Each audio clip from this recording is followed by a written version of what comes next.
Need a drink for this. But for those interested in requesting any type of videos, feel free to send it either directly to my PayPal. I do have a Patreon and CashApp because people have asked for those. Feel free, I'll get to them as soon as I can.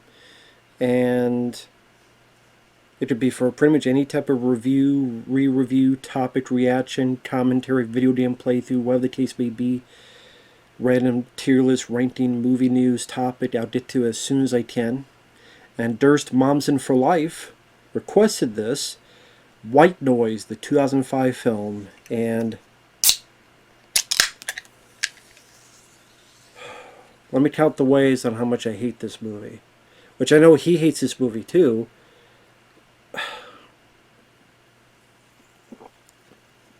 Directed by Geoffrey Sax. Yeah, more like Sats of shit. Cost $10 million this movie, and it made $56 million in the U.S. Made $91 million worldwide. It cost $10 million, and it had a $24 million opening. So this was a big hit compared to its budget.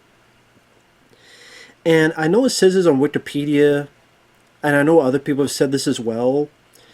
This kind of helps jumpstart the idea that studios are going to push for January horror films.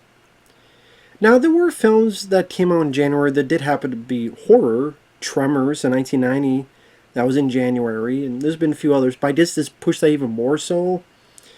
Whether horror or sci-fi horror, like Cloverfield, there's a big hype around that, which I like that movie. That came out in January. The Devil Inside, which made money, even though that's such a garbage film. The Devil Inside My Ass somehow made money. There was The Unborn, The Blood Rain, which was less successful. But like you would see stuff like One Missed Call and more. So this might not have started that, but definitely helped kick it more into high gear, which makes me even more pissed at this film. But it stars Michael Keaton.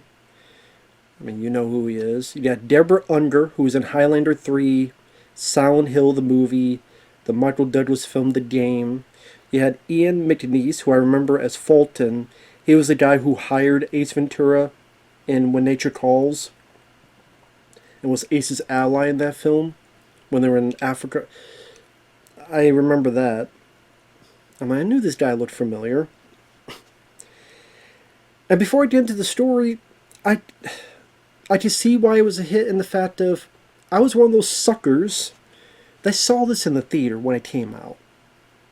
Why? Because I saw the trailer and I went, okay, it's Michael Keaton. I enjoy him as an actor, as do a lot of others. It seemed like he had not been in a movie for a while. He had, but it felt like it had been longer. He had done thrillers like Pacific Heights and to an extent Desperate Measures. He had done comedy with Supernatural like Beetlejuice, but never, at least from what I remember, horror. So it is like change of pace for Michael Keaton, and I liked the actor, and what he deals with EVP, electronic voice phenomena, so it's a ghost story, but there's a little bit of a different twist on it, so it's not exactly the same mold. And it got people like me intrigued to go see it in a time period where there's really nothing else coming out. At that time I lived near a movie theater around 2003, 2004, 2005, so I could just go there, if not every week, every other week. And I was one of those suckers that watched this, and then by the time I got to the end, I was pissed off, and I hated this movie. I hated it. Still do. Before I get into the plot, the reason I hate it is because it's not that scary. The only scares that you possibly partake in is cheap jump scares. Michael Keaton, I don't mind him in the film, but a lot of times, I think even on the commentary, he had said he's phoning it in, and he apologized to the director. So, and I could kind of see it, where I don't think his heart was really into this movie, and I can't blame him. I hope it was a good paycheck. compared to like the Mothman prophecies. Richard Gere, however you feel about him as an actor, I could feel he actually either just gave a really good performance. He cared somewhat about that movie. Like, that was a good performance and a much better movie. This, the other actors, they do what they can, but nothing really is a standout performance. And this movie did not know what it wanted to be. It goes into like different directions, and it goes over here, then it becomes this movie, then it becomes this movie, and then you have this clusterfuck of an ending. Which the ending is the worst part of the film. I mean, the setup of the film is Michael Keaton is an architect. You see him with his wife, his son from a previous marriage. Things are going well. His wife disappears. Quickly find out she dies. In between that, for some reason, like, we can't stay on Michael Keaton and see the process of him. No, I believe my wife's alive. I believe my wife's alive. I can't believe that she's dead, and we'll find her in a day or 2 or 3. No, it just goes through this quick transition montage of he's already accepted it, and then hey kid, go live with your mom. Since the woman I loved, my newer wife disappeared. Like, already accepted she was dead. Didn't seem like he was ever angry, scared, mad. What do we do? Come on, like, she could still be out there. You see none of that. So it just has a weird, off-putting feeling from the get-go. Like, you already gave up? Should this really be a quick montage? Then he's getting these phone calls. People call and they don't say anything. Then this guy named Raymond, which is the guy from Ace Ventura When Nature Calls, talks and tells Michael Keaton about EVP phenomena. Pretty soon after, the cops come and tell him that she has been found, she has drowned. So the grieving process, I guess, will officially begin. A lot of times he just leaves his kid to his previous wife. I guess so that when the jump scares happen, it won't scare the kid too much. And I remember when I first saw this, like 35 minutes in, I'm like, oh man, something really is up. Because one of the jump scares is Keaton at a computer, or what, a TV, whatever it was. Maybe it was a TV.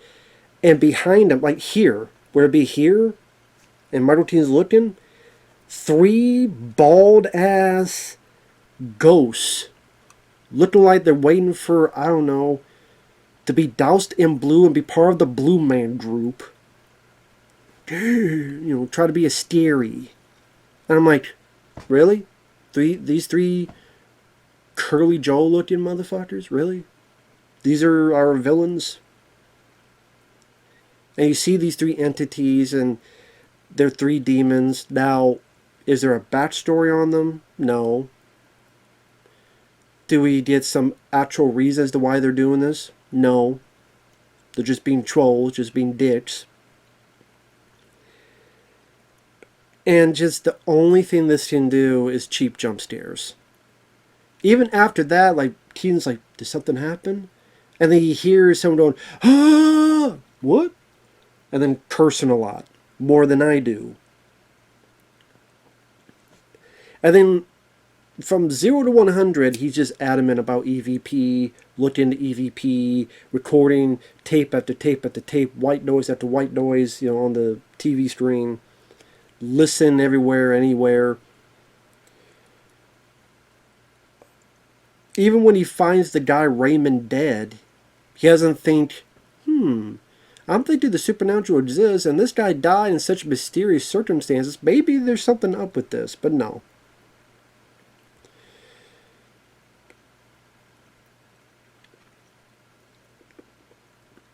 One thing I thought was funny was when he visited the psychic, and the psychic lady's like, and you are meddling. What, like meddling kids? You got Scooby-Doo out there in the van? You meddling kids. And then the way the psychic acts as if Michael Keaton's dead wife is not contacting him. But then you see that she is contacting because we actually see her damn ghost later. So she is, but she's not. And that's what I mean by this story, this script. I would love to get in the head of the writer and then the director. I know they're two different people, but just get you two together and go, what the fuck was this? What the hell were you trying to do? Because you think it's going to be a story about a guy trying to find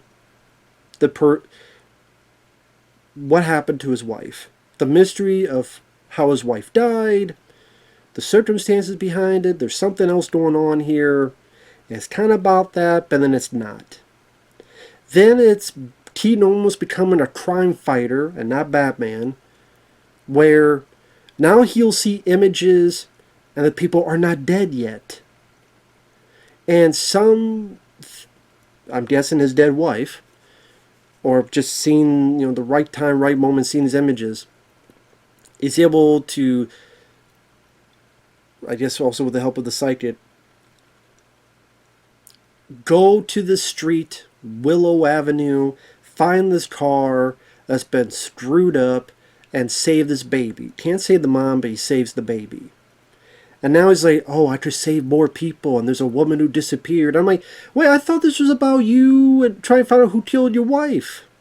Now it's about you being a crime fighter. Now, you being a crime fighter, you think maybe you don't find out what happened to your wife? No, you just want to, okay, I get it. You want to save people and be a good guy. Then it becomes, oh, this guy kidnapped this woman, and let me try to find her. So it's not about him trying to find who killed his woman, but it kind of is. Then it's about him being a crime fighter to rescue people before they die, but it kind of is, but it's kind of not. Then it's about him confronting these three demons. Which, that's another thing. Spoiler.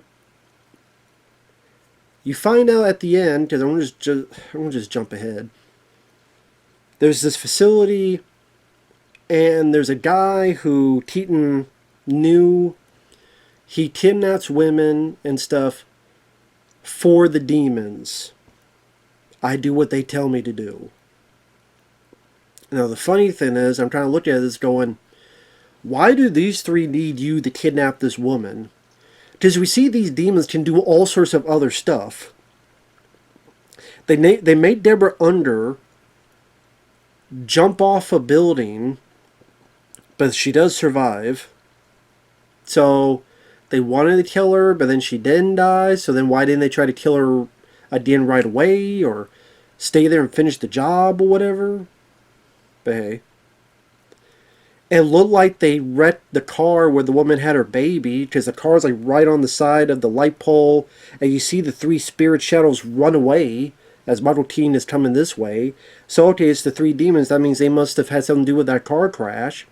So if they can make a car crash and they can make a woman go off a building by herself, but they can't kidnap a woman, but less than 5 minutes later, they could pick up Michael Keaton and kill his ass. Because, yeah, that's what happens. They break his bones, they kill his ass, they throw his ass off the damn to his death. Then, thankfully, Michael Keaton had called, and instead of, he didn't wait because he was hoping, the guy might kill the woman before the cops get there, which is true. Then the cops kill the guy and they rescue the woman, and Michael Keaton's dead. I'm sitting there going, so why do these demons need this guy to kidnap women when these demons can pick someone up and break their bones and throw them away? Like, they don't need any help. So why do they need this guy's help? That didn't make any sense. And why did they pick this guy? Why is he helping the demons? I do what they tell me to. But why?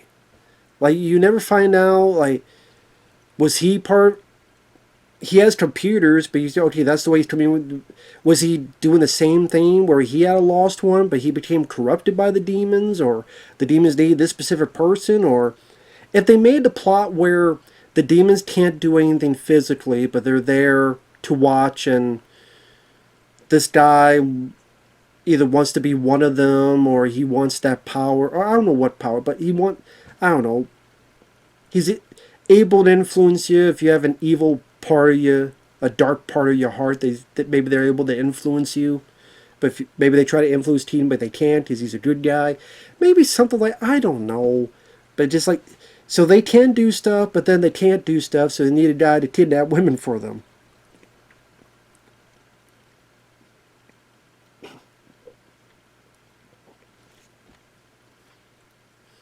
And a good chunk of the movie, it's a lot of just Michael Keaton staring at the TV or staring at the radio and listening and listening and listening. That's not really exciting material to watch. It's really not. And again, it's this confusing story. It's confusing as in is like he doesn't know what it wants to be. A guy it wants to be a mystery, what happened to his wife, but now it wants to be kind of a, like I said, I repeat, like crime fighter thing. Then it's something else. Slapdash. It's like they took 2 or 3 strips and put them together. And even like when he gets there, the wife ghost is there telling him to go. I'm like, so she did lead him there because the ghost is right there, or was so this whole time? Why did the psychic go? You think it's your dead wife, but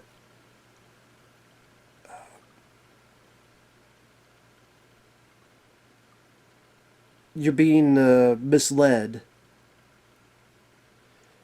You're being misled. You think you know who you're talking to, but you don't.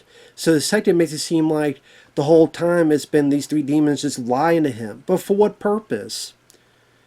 But they're not too much lying to him because he's able to save some people, including the baby.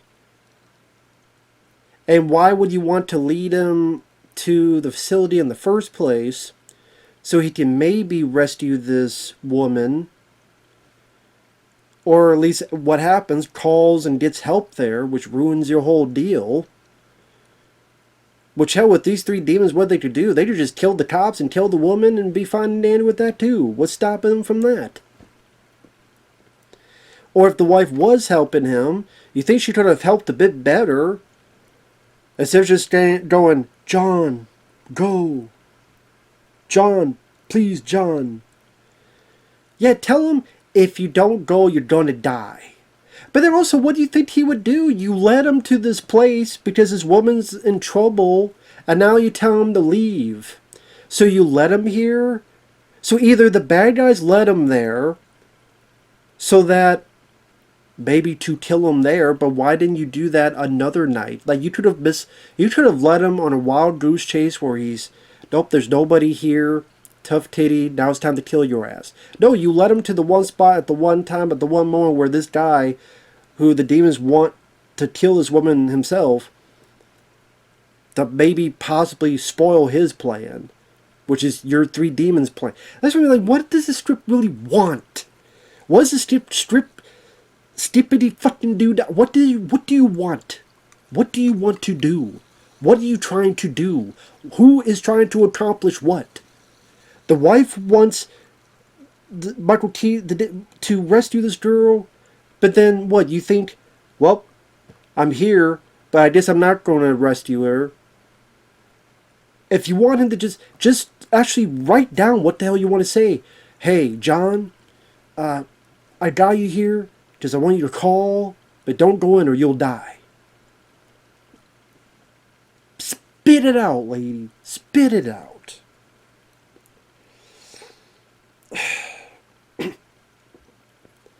So again, you have a movie that's not much in terms of action. There's no blood. Very much PG-13. I think it's PG-13. It should be, because there's nothing to be R-rated about it. It's very sanitized and tame. I don't see what the suspense is unless you like your suspense by watching a bunch of white noise. Hell, Mothman Prophecies did the whole voice thing better, and that has more. It's more of a distinct visual style that the director gave it. So was it just jump scares and that's it? I'm not saying there's no jump scares in that movie, but I'm saying is that just jump scares and nothing else? Like the Mothman Prophecies was a much better version of this film.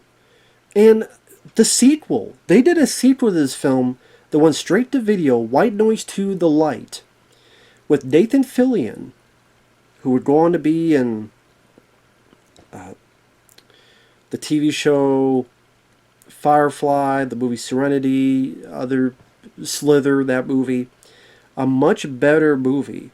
Because that actually had a direction and it stayed with it. Pretty much stayed with it. With a much more satisfying ending.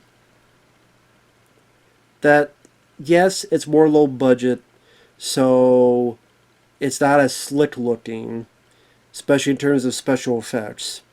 But I thought it told a better story in a more concentrated way, unlike this. Where now all of a sudden, yep, these demons, hey wife, hey ghost, how about you don't help your husband? You're there, materialize to talk to him, but tell him those three demons are going to kill your ass. Like, be more specific. Again, you brought him here, but whatever. Either the demons brought him there and, yeah, hey, try to save this lady guy. Or she brought him there, but it's like, I don't bring you here, but don't rescue that lady that's in trouble. Like, either way, it's stupid. So they killed Michael Keaton, which I didn't much care for. I remember in the theater, that's what pissed me off the most. Now everything pisses me off about the film. At that point, that pissed me off.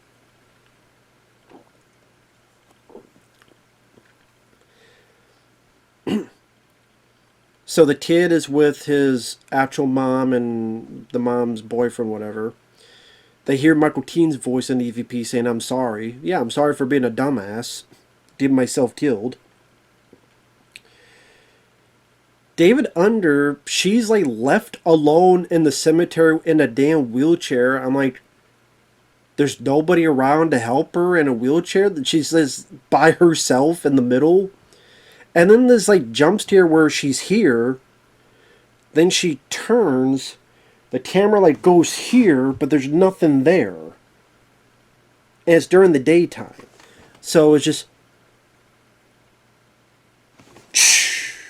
but there's nothing there. So I'm like, did they want to add some kind of ghost effect, but they didn't? Or I guess, well, we tried to kill her, but we screwed up. I guess we'll kill her now. Why didn't you kill in the hospital? Why are you waiting? And then one of the weirdest song choices I have ever seen for a horror film. You did what I would call a dark, depressing ending. Yeah, the lady survived, but Michael Keaton gets his bones broken, legs broken, tortured, screaming more in pain, thrown off to his death. A boy lost his father. Deborah Unger, I guess, will get killed pretty soon, if not at that point. So it's a pretty depressing ending. So you end it with Our Lady Peace. Defying gravity, I know you're out there, somewhere out there. Like this, what the fuck? What? Like, I want the director and the writer to tell me, I mean, it's probably not the writer's decision, but why? Why? I like this song, by the way. I like the song quite a bit. It does not fit in this movie. That'd be like at the end of 7. Okay, if the end of David Fincher 7, I decide, you know what? I'm going to put the song, You Give Love a Bad Name. Bow down, da da da da da. You give love a bad name, bad name. Like, imagine, or sounds, I don't know, like, Session 9. And I decide, like, the great movie Session 9, I decided, you know what, I'm going to end it with bop a dup a dup a dup bop a dup a dup oh shit, we're going to die. Oh no. Or, like, what? Define gravity. I know you're out there, somewhere out there.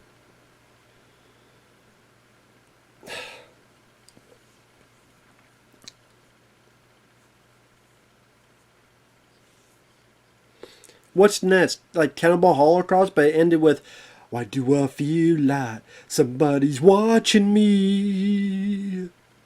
This doesn't work. And I like the song, but Our Lady Peace, Somewhere Out There, great song, does not fit one damn iota. It's like the Ramones' Pet Cemetery, which, I mean, at least it's called Pet Cemetery, but it's such a chipper song. I don't want to be buried in a pet cemetery. I'm like, the movie just had like one of the bleakest endings in a long while, but then you have this high energy. I want to be buried in a pet cemetery. I'm like, what the fuck?